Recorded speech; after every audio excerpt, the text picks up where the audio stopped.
noches, amigos de Entendamos la Economía. Soy Alejandro Ruiz, en ausencia del doctor Fausto Alzati. Me va a tener el honor de platicar de un tema muy interesante que repercute muchísimo a los mexicanos. Tenemos un gran invitado, Santos Mercado Reyes, que nos va a platicar un poquito de lo que es, bueno, no un poquito, bastante crítico de lo que es la educación pública en México, en qué situación estamos y sobre todo hacia dónde vamos. Y como antecedente te platico algo que me llama mucho la atención, Santos. Sí. Tuve la oportunidad de estar en Paracas, Perú, ahora que fueron las negociaciones, las últimas negociaciones de la Alianza del Pacífico, del 1 y 2 de julio, y ahí había 4 compromisos en la Alianza del Pacífico, ¿no?, de los países. Y quizá el que más llamaba la atención era educación para los nacionales favorecidos, o mejor dicho, sujetos de este tratado, ¿no?, los 4 países. Todos hablaban de educación, capacitación, desarrollo, investigación, etc. Y al final, al que le tocó platicar más fue al secretario, al ministro de Educación Pública de Perú, y él hablaba que es cierto, es importante la educación, pero ahorita él quería hacer más énfasis en los que vienen, ¿no?, en los niños, en los adolescentes. Y los demás, desde luego que era un programa integral, pero se refería mucho a capacitación en niños. En ese sentido, me gustaría empezar. ¿Qué pasa cuando en un momento dado vemos que la educación pública ha sido, yo creo que polémica, politizada? Vemos el esquema de Oaxaca, vemos el esquema de muchos lados, y de repente vemos el esquema de las escuelas particulares, el nivel que traen y todo, y de repente dices, oye, ¿es educación pública lo que requiere un país para salir? ¿Es la conciencia privada, el ver la educación como empresario, lo que nos lleva a salir? Ahora sí, tú dime, destrózalo. Alejandro, muchas gracias por invitarme, muchas gracias por escucharnos. Mira, educación es un tema importantísimo para cualquier país. Todo el mundo habla de que es muy importante. El problema es que no se le comprende. ¿Por qué? ¿Por qué la educación está tan mal en todos nuestros países de Latinoamérica, incluso en Estados Unidos? Acabo de estar y en pocos días voy para allá otra vez. Es un problema que se ha dejado avanzar sin saber exactamente qué es lo que tiene de malo, dónde están los errores de política de Estado hacia la educación. Y todo el mundo quiere arreglar y no sabe cómo. Mira, educación tiene un gran problema. ¿Cuál es el gran problema? Antes, cuando yo lo decía, las primeras veces que yo decía que andábamos mal en educación, todo el mundo me contestaba y casi me querían quemar vivo. Ahora ya se dan cuenta, bajo cualquier índice, sea nacional o extranjero, siempre salimos mal y salen mal todos nuestros países. Y los que salen bien, también tengo mis dudas de por qué salen bien. Mira, hay un gran problema en la educación. Nos casamos con una idea terrible en el sentido de creer que el Estado es el mejor educador de la sociedad. ¿De dónde sacamos esa idea? ¿Sí? ¿Por qué creemos que alguien que lucha a codazos y sombrerazos y llega al poder y son los que van a establecer las pautas y los planes y programas para las escuelas y universidades? Y además, lo más importante, son los que van a manejar el presupuesto para darle a cada una de las instituciones su granito de arroz para que vivan. Ahí está el gran problema, Alejandro. Cuando el Estado es el que subsidia directamente a las instituciones, genera un sistema subordinado, un sistema que no se mueve por sí mismo, no es independiente, no es autónomo, aun cuando le pongan unas grandes palabras, así como en Universidad Nacional Autónoma de México, Universidad Autónoma Metropolitana. No es cierto. Mientras el gobierno te está dando el dinero, te está diciendo qué es lo que debes hacer. Si creces, si no creces, quieres hacer un nuevo edificio, una nueva carrera, tienes que pedir permiso al gobierno. Es el sistema de financiamiento en donde está la clave de por qué andan mal las escuelas. No es nada más de los mexicanos, es de muchos países, incluso en Estados Unidos. Horace Mann lo trajo de Prusia cuando fue a visitar al Kaiser. Allá vio que Guillermo I había establecido un sistema, y fíjate cómo lo decía este líder, prusiano, decía, para tener sometido al pueblo, para tener un pueblo que sea obediente, necesitamos que el gobierno sea el que lo eduque, que el gobierno sea el que pague los salarios de los profesores, para que los profesores se subordinen a los planes de gobierno. Y así lo estableció, y ese plan se llevó a Estados Unidos y después se empezó a dispersar en toda América Latina. Es el que tenemos nosotros actualmente. Casi nadie lo cuestiona. ¿Por qué no se cuestiona? Pues porque mucha gente vive de eso, ¿sí? Profesores que tenemos los sueldos asegurados, llueve o truene, relampaguee como ahorita, sí. No importa, tenemos el sueldo seguro. Entonces es un sistema cómodo, pero es un sistema destructivo. ¿Qué es lo que hace? Generar un sistema en donde los alumnos prácticamente se les está rebanando su talento. Podrías tener muchos alumnos que serían muy activos, unos empresarios brillantes, pero el sistema no da para eso. Primero te voy a decir el primer error del sistema educativo mexicano, y no solo público, no solo para las escuelas y universidades del gobierno, también privado, ¿sí? La filosofía con la que se enseña a los estudiantes es para que sean empleados cuando terminen sus carreras. Perdóname, acabas de decir algo increíble. Muchas personas me han comentado, y a lo largo de mi formación profesional me he percatado de que en México no estamos hechos para ser empresarios, emprendedores. Los matas en los primeros niveles de educación. Es más, la creatividad la matas con un sistema de formación cerrado. Y te lo comento porque en otros lugares, o sea, tan solo en la casa, cuando llegas con la mamá y dice, o el papá, ¿qué te dicen? Estudia mucho para que saques buenas calificaciones y después puedes conseguir un buen trabajo, ¿no? Exacto, así es. Y entonces, ¿dónde quedó la inventiva, la creatividad, el emprendedurismo, el empresario? Lo estás matando. Y por ejemplo, veo yo a otras culturas o otras formas otras culturas. Por ejemplo, algo que me llama mucho la atención de los libaneses, de los israelíes, que tienen un negocio y lo tienen pegado al niño el negocio, y que se vaya educando en el negocio. Y en cambio aquí, porque ya hicieron un negocio y ahora tienen que ellos seguir, ¿no? Primero, sí. Ahora sí que coman. Y en cambio aquí algo que me llama mucho la atención es, no, mi hijito no va a pasar penas, yo sufrí y él lo saco del negocio. Y al final hacen un junior o una persona que en un momento dado no va a aportar nada al negocio, no va a darle el plus al negocio. Mira, Alejandro, no solamente no los enseñan a ser empresarios, sino que estigmatizan la figura del empresario, a la figura del comerciante. Mira, tú te preguntas, ¿quién es el que genera la riqueza en una sociedad? ¿Dónde está la formación de riqueza? La forma el comerciante. Claro. El hecho de que alguien sea capaz de ofrecerte un artículo, que tú lo veas y decidas comprarlo, sabes que en ese momento estás satisfaciendo una necesidad tuya y una necesidad del otro, ¿sí? Quiere decir que después de que se hace la operación, los dos somos más felices que antes, sí. ¿Sí? Ahí está la formación de riqueza. Es algo que no se entiende. Entonces a los niños se les dice que, ¿cómo quieres ser un simple comerciante? Bueno, o un empresario. ¿Cómo vas a ser un empresario explotador? Y más aún, tú vas a las escuelas, a las universidades públicas, a la UNAM, al Politécnico, a la que tú quieras, incluso muchas privadas, y se les enseña marxismo, se les enseña keynesianismo. Marxismo es luchar en contra de los ricos, en contra de la gente que hace riqueza, ¿sí? Se les toma como algo malo, porque no se les entiende.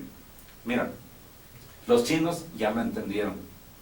En 1994, en la revista de los 500 hombres más ricos del mundo, aparecieron 12 chinos.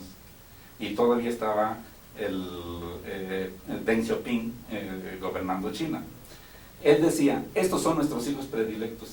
¿Por qué? Porque estos son los supermillonarios que han sabido generar fuentes de trabajo, han sabido generar nuevos productos, y queremos que se formen 100 más, 1000 más, muchos empresarios de este tipo. ¿Por qué? Porque se entendió que cuando tú eres empresario, si haces mucho dinero, primero, es porque estás satisfaciendo gustos y necesidades y caprichos de la gente. Eres una persona que beneficia a la población. Segundo, nada más imagínate que tú te ganas $1 millón diarios. ¿Sabes qué? Tú no haces un rollito de billetes y te los comes. Tú necesariamente los vas a poner a producir. Vas a contratar más trabajadores, vas a poner sucursales, vas a inventar nuevos productos, porque esa es la dinámica del capital. Entonces tú estás haciendo bien a la sociedad y es algo que todavía no se entiende en nuestras sociedades. En lugar de entenderlo, estigmatizamos, violentamos a los empresarios. Tú recuerdas todavía en los años 70 hasta se les asesinaba a los empresarios, ¿no? Claro. El día 23 de septiembre y todo eso.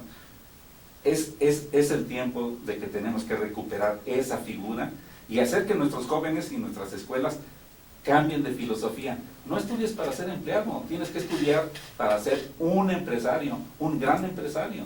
Fíjate que vamos a hacer una pequeña pausa, pero no me quedo con una pequeña reflexión. Hace poco tuve la oportunidad de estar en una reunión con varios empresarios y emprendedores y me decían que qué bonito que el himno, que es muy bonito, etcétera. Pero así como dice, un soldado en cada hijo te dio, decían, ojalá hubiera un emprendedor y un empresario en cada hijo te dio, ¿no? Totalmente. Digo, y no es porque sea minimizar el himno, sino si en un momento dado es que la empresa, la generación de riqueza es lo que hace la fortaleza de un país, ¿no? Los empresarios son los héroes de la sociedad. Claro, y otra de las cosas muy importantes, tú decías que en algunas instituciones públicas los enseñaban a ser marxistas, leninistas y todo eso, ¿no? Pero realmente nos damos cuenta que en la realidad estamos rodeados de rábanos, rojos por fuera y blancos por dentro. Entonces, y antes de una pausa te dejo una pequeña pregunta. Claro. En un momento dado, México tiene con qué competir, quitando el esquema de infraestructura, quitando el esquema de petróleo, quitando todo eso que genera la gran riqueza. ¿Crees que pudiéramos competir solo con la pequeña y mediana empresa, si lo tomáramos como base de la economía? Es más, al empresario, ¿hacia dónde iríamos? Pero no me respondas ahorita, vamos a una pequeña pausa, amigos. Perfecto. Estamos con Santos Mercado Reyes, regresamos.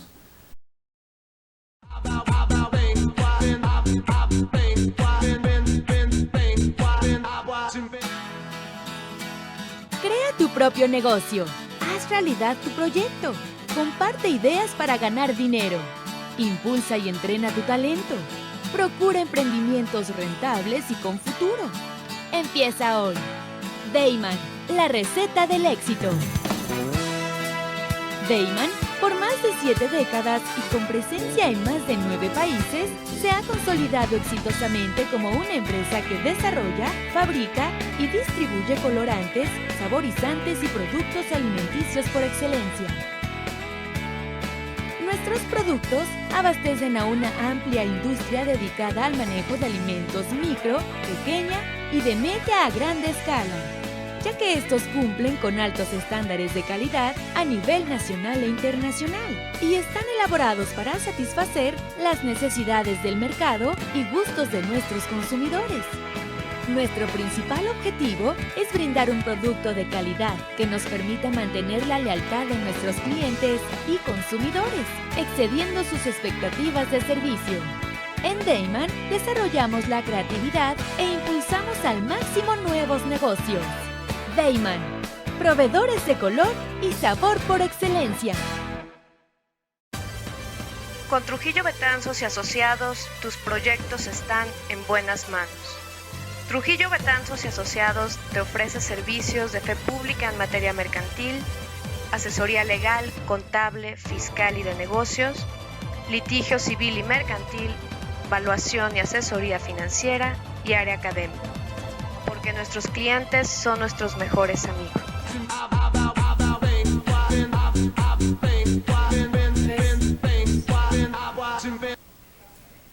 Regresamos, amigos, seguimos aquí entendiendo la economía. Estamos platicando con Santos Mercado Reyes. Soy Alejandro Ruiz, en ausencia del doctor Fausto Alzati, titular del programa.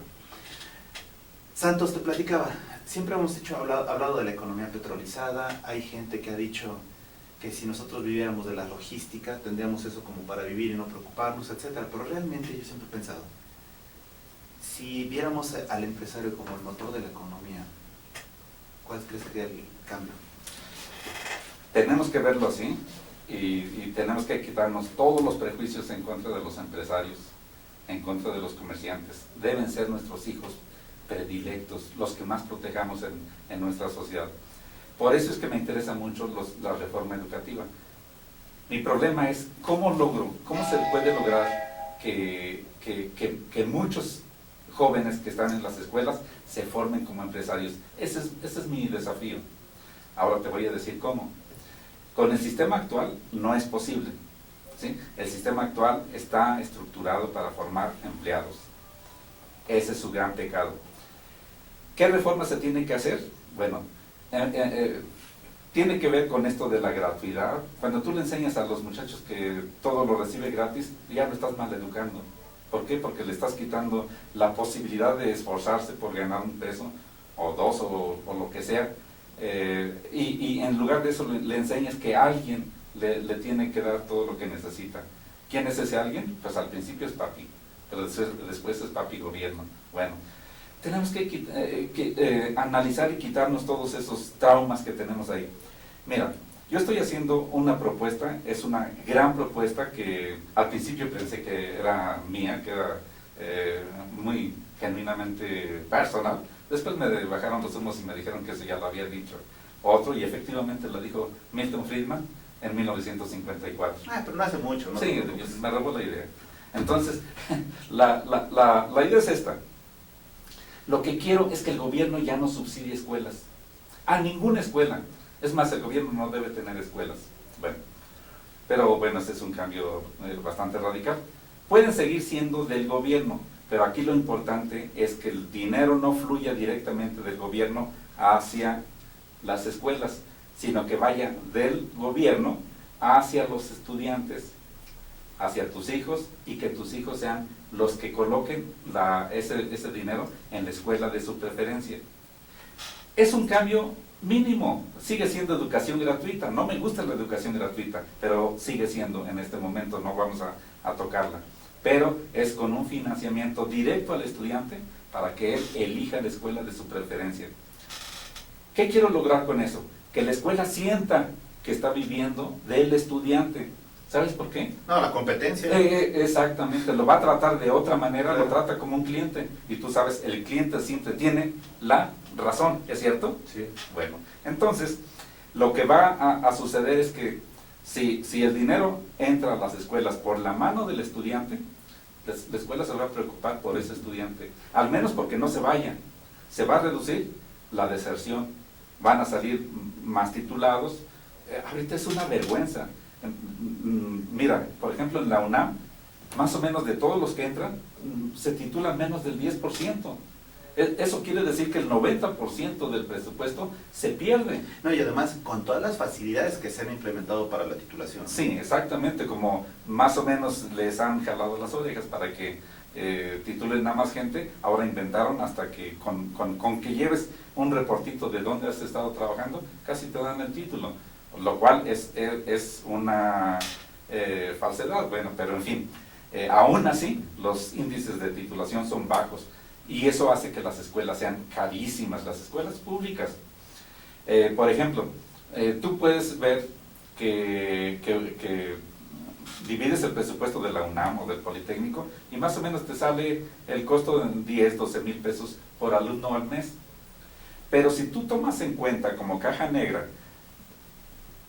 metes dinero, metes alumnos y debes sacar gente titulada, gente graduada, divides el presupuesto entre los graduados para saber cuánto te cuesta formar un graduado en la UNAM, te cuesta más de 3 millones de pesos. Eso quiere decir que si tú lo hubieras mandado a ese muchacho a una universidad cara de Estados Unidos, habiéndole pagado sus gastos de avión, alojamiento, todo lo que implica ser estudiante, bueno, te habría salido más barato. Fíjate que en ese sentido, yo me acuerdo que hace unos meses leía un artículo que hablaban de una escuela pública normal en Guerrero, y decían que con el presupuesto que se le daba anualmente a la escuela, y si a todos los alumnos que tenía les pagaras la escuela pública privada más cara de México, así es, aún así saldrías en un menor saldo, ¿no? Así es, mira, es que existen muchos incentivos para que el dinero se pierda en las escuelas públicas, en las universidades públicas. Cualquier persona quiere llevarse lo que puede en una universidad pública. Yo he visto robos de motores de 3/4 de tonelada, reactivos, camiones de reactivos que se pierden. Y si tú vas e investigas en cualquier universidad, las pérdidas son enormes. En las bibliotecas. ¿Por qué? Pues porque genera incentivos para que la gente se lleve lo que pueda y no pasa nada. Me decían que lo que es de todos no es de nadie, ¿no? Exactamente. Como el director no es dueño de la escuela, pues él simplemente lo reporta, se perdió esto, se perdió aquello, y no pasa nada, ¿sí? Por eso, esa es la otra gran reforma que quiero hacer, ¿sí? Necesito que las escuelas y universidades públicas sean propiedad privada. ¿Qué quiere decir eso? Mi plan es que sean, que se le venda a los propios profesores que allí trabajan, ¿sí? Una escuela primaria, trabajan 5, 10, 12 profesores. A ver, vamos a reunirlos. ¿Qué les parece? Esta escuela puede ser de ustedes. El gobierno tiene una deuda con ustedes porque, bueno, han generado derechos, tienen la posibilidad de una pensión o de un estímulo, bueno, se les va a dar y con eso compren la escuela. Fíjate que ni siquiera se necesita erogar dinero para hacer un plan de estos, pero es muy importante que el profesor se transforme en dueño, porque entonces se empieza a cambiar su ideología, se empieza a ver a sí mismo, no como un burócrata. Todos los profesores que están en escuelas públicas somos burócratas del gobierno. Entonces lo que va a pasar es que el profesor se va a sentir dueño, va a cuidar su inmueble, va a cuidar su demanda, sus servicios, y ahí viene la otra reforma. Hay que darles autonomía a todas las escuelas públicas y privadas en México. Y fíjate, ya ahora estamos tocando algo de las escuelas privadas. Yo te puedo decir así, nada más para que tu auditorio ponga una alerta. En México no hay escuelas privadas. Hay concesiones que se le da a algo que se llama escuela privada, pero para que dé la educación que el gobierno quiere. Pero una escuela privada es para que tú seas el dueño del plantel, tú pongas tus planes y programas, tú contrates a tus profesores y tú pongas tus normas. Eso no existe en México.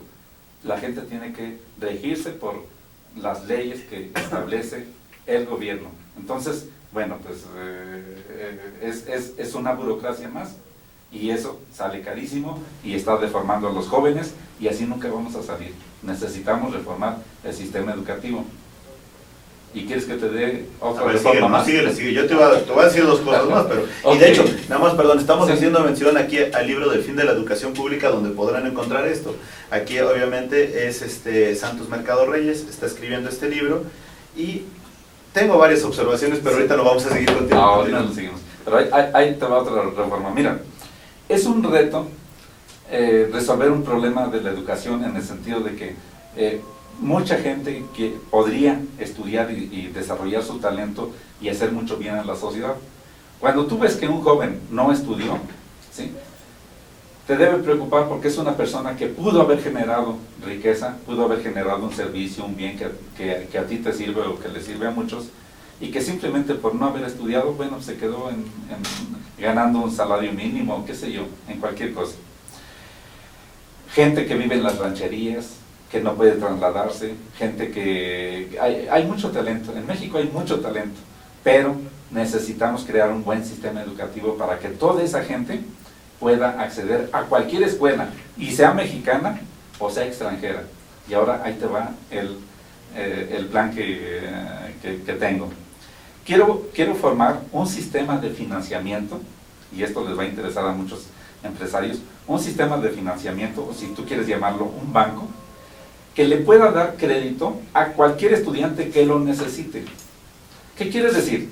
Que alguien que se quiere ir a Japón, alguien que quiere estudiar en Brasil, donde quiera, y no tiene dinero, el banco le va a decir: te presto lo que tú necesites, para tu viaje de avión, para tus prácticas, tus libros, lo que tú necesites, pagas la colegiatura, en fin. Cuando termines, vienes, te sientas con nosotros, vas a tener hasta 20 años para pagar tu deuda. Pero fíjate que con un sistema así, nadie tendría ya el pretexto de que no estudia por falta de recursos.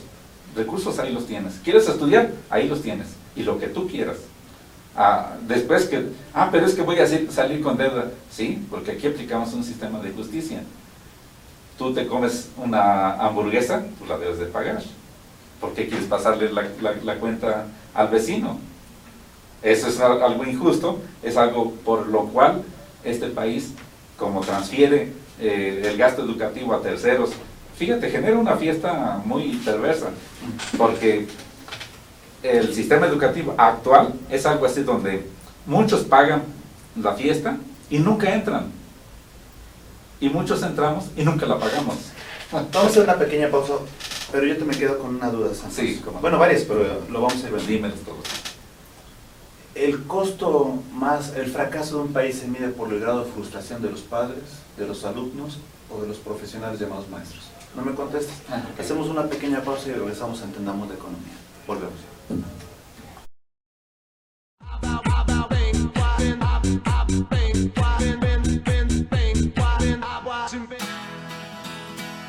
Crea tu propio negocio. Haz realidad tu proyecto. Comparte ideas para ganar dinero. Impulsa y entrena tu talento. Procura emprendimientos rentables y con futuro. Empieza hoy. Dayman, la receta del éxito. Dayman, por más de 7 décadas y con presencia en más de 9 países, se ha consolidado exitosamente como una empresa que desarrolla, fabrica y distribuye colorantes, saborizantes y productos alimenticios por excelencia. Nuestros productos abastecen a una amplia industria dedicada al manejo de alimentos micro, pequeña y de media a grande escala, ya que estos cumplen con altos estándares de calidad a nivel nacional e internacional y están elaborados para satisfacer las necesidades del mercado y gustos de nuestros consumidores.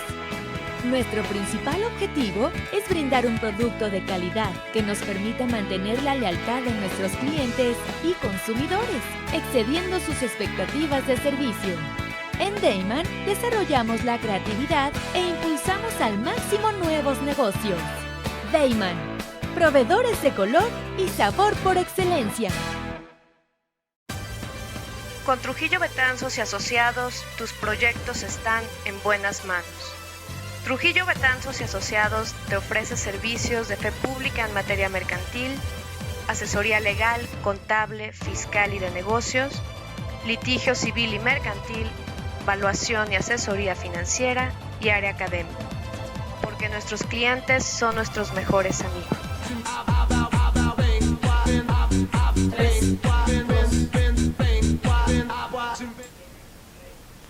Bueno, pues seguimos en este programa, entender la economía y entender esta parte de que le da sustento a la economía y que le da sustento a las empresas, que es la parte educativa, con esta plática interesantísima que estaba conduciendo Alejandro, otro conductor y director del canal. Y bueno, pues una parte que ya estaban entrando ya en la recta final de este espacio del doctor Alzati, que es prácticamente cómo generar esa competencia en la parte educativa y toda la parte del voucher para la educación que tú has sostenido, y que bueno, que sería muy importante que el auditorio conozca las posturas completamente, algunos dirían radicales, ¿no? Pero otros muchos dirían completamente contrasistema, que fuiste a presentar en los foros de la reforma educativa que recientemente hizo el saliente secretario Emilio Choifet, y que bueno, tendríamos que ver cuál sería la actitud con la que toma un secretario completamente distinto, que es más joven, que tiene una educación formada de otra tradición, incluso económica, Aurelio Nuño. ¿Cuál fue esa postura que viene muy de la mano con la parte del voucher educativo que defendiste en los foros de la reforma educativa? Para los que quieran comprender más la propuesta del voucher, aquí está este folleto que se puede bajar gratis en la página de libertarios.info. Ahí está, y lo voy a explicar claramente. La idea es que haya una reforma en la estructura de financiamiento a las escuelas públicas. Normalmente el gobierno le da directamente el presupuesto a las escuelas. Mi conjetura, mi tesis, es que eso es lo que daña a las escuelas, que reciban dinero directo del gobierno. ¿Por qué? Porque así se subordinan al gobierno, no a los clientes, no al mercado. Entonces la propuesta que estoy dando aquí es que se haga una triangulación. El gobierno le da el presupuesto mediante un voucher para que no lo cambien en la cantina ni en una tienda, es solamente para pagar educación, colegiatura.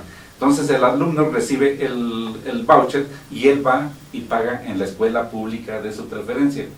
Al principio podría ser como política para darles una oportunidad a las escuelas públicas de que aprendan, se le da solamente a las escuelas públicas. Que es exactamente lo que le contabas a Alejandro hace unos momentos. Exactamente. Después de unos 5 años hay que decir, la competencia ahora es abierta, ¿sí? ¿Quieres que tu escuela tenga ingresos? Lo único que tienes que hacer es conquistar a tus clientes, que vengan y se inscriban contigo. Y van a tener los salarios que ustedes sean capaces de conseguir sin que los controle el gobierno. ¿Y el magisterio está en condiciones, consideras que está en condiciones de hacerse, en un momento dado, convertirse de esa figura del empleado, del eterno empleado del sistema, a un empresario, que terminaría siendo un empresario compitiendo por el voucher que tiene el alumno? ¿El magisterio tiene esa capacidad de convertirse rápidamente y mantener un nivel educativo, bueno, al menos el mediocre que tenemos? Sí. Mira, hay mucha desconfianza y mucha ignorancia sobre esto, y mucha gente además está muy a gusto como está actualmente, pues porque recibe sin mayor problema de clases o no de clases, se prepare o no se prepare, o tenga otras perversiones, no pasa nada, su cheque sigue fluyendo y se sienten muy cómodos con eso. Pero yo creo que este es un sistema que hay que impulsar, porque te voy a decir, si no se hacen estas reformas, no salimos, el sistema educativo va a seguir en su misma crisis durante muchos años, va a seguir siendo caro, va a seguir depredando recursos de la sociedad sin que se entregue algo interesante, algo bueno para la sociedad.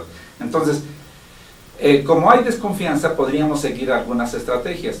Lo bueno sería que se aplicara se podría, si se quisiera, se puede aplicar de un momento a otro, de un día para otro se podría aplicar, porque no estás alterando educación gratuita, no estás privatizando escuelas, no estás haciendo más que una pequeña reforma financiera. Ahora, pero si no se puede en todo el país, bueno, que se haga en un estado en donde el gobernante comprenda la bondad de este sistema. Si no es en un estado, que se haga en un municipio. Santos, tú llevas años ya en este tema, y yo creo que, a ver, partamos de un punto importante. Tú eres austriaco, tú partes de la escuela austriaca. Sí, así es. Milton Friedman y casi todos los de la escuela austriaca parten de la observación de la realidad para hacer las propuestas, cualquiera que sea en materia económica o de cualquier política que el Estado va a implementar. Así es. Y bajo esta premisa, lo lógico, la forma casi siempre de hacer la política comparada es decir, miren cómo creció, por ejemplo, Chile con respecto a el resto de América Latina. Miren cómo creció Hong Kong o Shanghái con respecto al resto de Asia, ¿no? Miren cómo creció, etcétera, ¿no? La comparación. El tema del voucher educativo es un tema con mucho éxito en Chile, si bien recuerdo. Bueno, mira, la primera vez que se aplicó fue en Milwaukee. ¿Okay? Tenían un problemón en el sistema de educación básica, se aplica, ¡oh maravilla! Todo se empieza a componer. Se observa, Suecia tenía un problema en el nivel universitario y también en el básico, pero les preocupaba mucho en el nivel universitario porque era un centro de simulación. Unos hacían como que aprendían, otros como que enseñaban. Bueno, era un desperdicio de recursos. Y Milton Friedman les recomendó, apliquen el sistema del voucher. Lo hicieron, lo aplicaron, maravilla. Todo empezó a funcionar muy bien. De ahí el sistema del voucher se empezó a trasladar a otros lugares. En Singapur lo aplican. En los mismos Estados Unidos, tú vas a Arkansas, vas a a Kansas, hay varios lugares en donde se está aplicando. Por cierto, hubo una controversia porque los profesores que tienen asegurado el sueldo dijeron, no, es que vamos a tener que andar convenciendo a los estudiantes que vengan con nosotros o los padres de familia, ellos que saben, pues claro, no quieren perder sus privilegios. Y trataron de echar para atrás esta medida, pero después de 3 años el Congreso dijo, el padre de familia tiene el derecho de poner a su hijo, y sea en escuelas públicas, privadas o confesionales, porque es el más interesado en la educación del niño. Bueno, entonces hay buenos resultados. Se ha visto, por ejemplo, Mariano Rajoy, en su campaña, no sé si lo hizo, creo que no, porque no tuvo tiempo, pero él dijo, yo voy a aplicar el sistema del voucher en toda España. Y George Bush, tú recuerdas, sí, claro, en su sí, claro, campaña también dijo, voy a aplicar el sistema del voucher. Aquí Vicente Fox lo dijo. Claro. Bueno, Vicente Fox hasta la fecha defiende que, claro, que el tema del voucher es la salida de la educación en por México, supuesto, pero bueno, que no se le dieron las condiciones políticas para poder implementar una política del voucher, ni siquiera de forma regional. Así es. Tú, en este camino que llevas, ¿has encontrado trabas burocráticas y sobre todo de carácter legal para la implementación de del esquema del voucher? Mira, no he encontrado trabas legales, porque no las hay realmente, ¿sí? Hay trabas políticas, trabas sindicales que no quieren que haya ningún cambio, quieren que todo siga igual y que simplemente estirar la mano y que el gobierno les dé más dinero. Es lo que hacen todos los rectores de la UNAM, del Politécnico, estiran la mano y les dan más dinero. Digo, para ellos es muy cómodo. El problema es que para la sociedad es destructivo. Claro. Si esos dineros vinieran de una nube mágica que da recursos, no hay problema. Bueno, pero parecería que la propia solución la puso el secretario Videgaray con las reformas cuando él era diputado federal, cuando puso la famosa reforma en el presupuesto de egresos, cuando señalaba que la fórmula de distribución fiscal en las entidades federativas tenía que ser con base en los resultados de las entidades y de los municipios. Entonces, si no estás dando los resultados en materia educativa y las matrices macroeconómicas se pueden generar fácilmente, pues no tendría por qué inyectarte más dinero, ¿no? Claro. Podría ser una fórmula perversa. Alguien me diría, oye, Chiapas está mal, o Oaxaca está mal, y lo estás viendo y le quitas recurso. Bueno, pues es que eso debe ser un incentivo. ¿Quieres más recursos? Tienes que aplicarte más en medidas educativas. Y creo que el voucher es una forma sine qua non para inyectarle competitividad al sector educativo. Por supuesto, es una fórmula maravillosa realmente, que debería de probarse, como te digo, al menos en algún lugar, sea en Guanajuato, en algún lugar en donde entiendan que es una propuesta que da buenos resultados. No me voy mucho a la propuesta de que si haces más, te doy más, porque a veces se simula, ¿sí? Si a una universidad tú le dices, te voy a dar más recursos si sacas más egresados, si titulas más, busca la forma de cómo titular, aunque salgan gente que no sabe nada. Tú ves, por ejemplo, en nuestras universidades públicas, hazles un examen de inglés cuando terminan sus carreras y todos salen reprobados, ¿sí? Siendo que el inglés es algo importantísimo en este mundo. ¿Por qué? Pues porque los negocios se hacen en inglés, las ciencias se hacen en inglés, se escribe, se transmite y se habla en inglés. Y la gente sale sin inglés. Incluso siendo doctores, no dominamos inglés. Entonces es una de las fallas. Y pues como al gobierno no le pone preocupación, pues entonces las escuelas tampoco.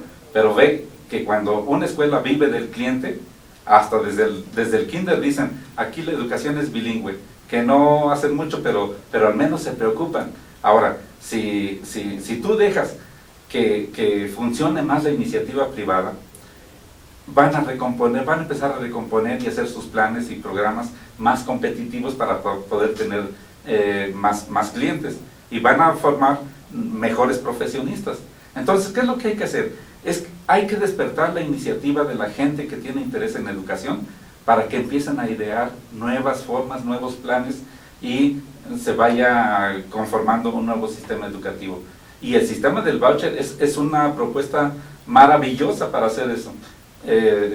No le estás quitando presupuesto a nadie, le estás dando la oportunidad a los profesores y a las escuelas y a los investigadores de que tengan el dinero que quieran si son capaces de dar un buen producto a la sociedad. La sociedad los va a premiar. Y mira, el secreto de todo esto, a fin de cuentas, no es una propuesta así sacada de la manga. Tú bien lo dijiste, tiene como base la teoría austríaca. Y lo que hace la teoría austríaca de economía es incentivar a que los mercados funcionen. Y en este sentido, lo que hace es tratar de que el mercado de la educación empiece a funcionar en México, que nunca ha funcionado. Es algo desconocido hasta la fecha.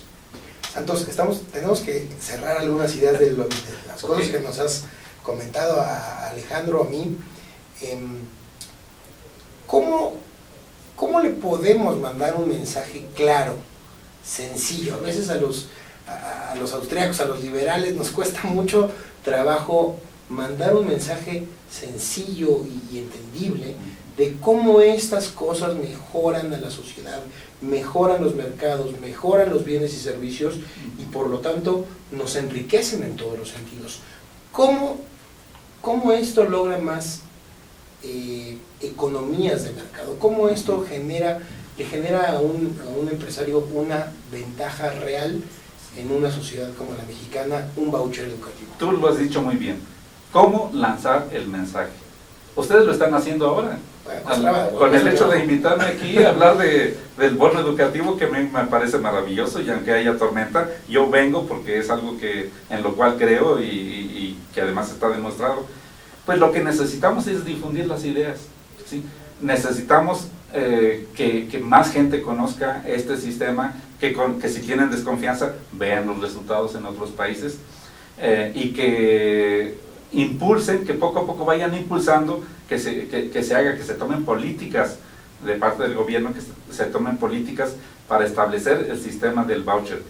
Se conoce y se sabe de los buenos resultados, pues entonces hay que empezar a aplicarlo, si no de manera global, poco a poco, con el municipio más accesible, y así poco a poco va a ir conforme se vean los resultados, que a los profesores les va a ir mucho mejor que como están ahorita. Entonces otros van a decir, yo también quiero el sistema del voucher, y así se va a generalizar, pero fundamentalmente hay que difundir, y sobre todo los empresarios, que bueno, son los que pagan más impuestos, pues que al menos digan o estén impulsando que sus impuestos se usen bien. Y una propuesta más, mira, a fin de cuentas te voy a decir, a veces es muy difícil cambiar lo que ya está hecho, pero se pueden hacer cosas nuevas, ¿sí? Le podríamos decir a varias empresas, oigan, vamos a hacer una nueva escuela que funciona de esta manera, y con eso damos el ejemplo para que otras escuelas empiecen a querer, a amar, a pedir el sistema del voucher. Eso es algo que se puede hacer. Hay instituciones, hay empresas que forman escuelas, pero desgraciadamente lo que hacen, como no entienden cuál es el problema, hacen escuelas muy bien hechas y luego van y se las entregan a la SEP. Y claro, la SEP se encarga de meterle ahí sindicato, y al rato tienes paros y tienes huelgas y tienes gente marchando y estorbando en las calles. Oye, por ese lado no va la educación. Santos, de entrada te tengo que retransmitir Sí. La invitación del titular de este espacio, del doctor Alzati, que el día de hoy no pudo asistir. Okay. La ciudad, sabes, está paralizada Sí. en muchos sentidos, para que nos vengas otra vez a platicar de este tema, pero sobre todo profundizar más con Claro. algunos detalles, por poner algunos ejemplos.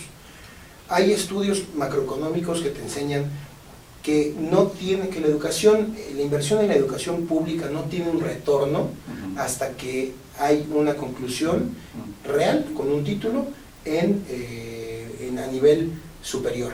No hay diferencia en los salarios entre una persona que tiene primaria, secundaria y preparatoria. Es marginal. Entonces, te hace, lejos de una inversión, la educación pública te genera un gasto. Y tú decías bien, oye, la educación, el título universitario de cada uno de los egresados de la Universidad Nacional Autónoma de México nos está costando, señalabas hace rato, ¿3 millones? Más de 3 millones. Más de 3 millones. Entonces, esos son incentivos reales para que haya una competencia y un sistema con valores de mercado. Claro. Muy importante. Creo que hay muchas cosas en las que pudiéramos profundizar en otra invitación que pudieras estar con nosotros, por poner un ejemplo más que le beneficie también a los propios trabajadores que están en un sindicato, en un esquema de esta naturaleza. Tendríamos que ver quién está fallando, un político, un sindicato, un empresario, pero bueno, para esto está la invitación abierta y pues te agradecemos que hayas venido. ¿Algún mensaje que quieras mandarle al auditorio? Bueno, pues para empezar quiero agradecerte la invitación. Por supuesto, estoy dispuesto a venir a hablar de educación y de economía, porque también es mi tema, el tema monetario. Ojalá que algún día me invite para sí. hablar de ello. Y sí, sí quisiera decir esto. Si no hacemos una reforma educativa en México, nuestros cambios, nuestras reformas, casi son como castillos construidos sobre arena. Necesitamos cambiar la mentalidad de la gente, que la gente sepa que puede desarrollar, que tiene talento para desarrollar muchas cosas, para ser grandes empresarios y no simplemente que ser empleado no es cosa mala, pero hay gente que puede generar mucho más y que no debemos permitirnos el lujo de estar destruyéndolos en las escuelas públicas. Pues Santos, muchísimas gracias al auditorio por darle seguimiento a sus programas. Y bueno, los esperamos próximamente, en la próxima semana, en este programa que su titular es el doctor Fausto Alzate Araiza. Pues una buena noche y hasta luego. Muchas gracias.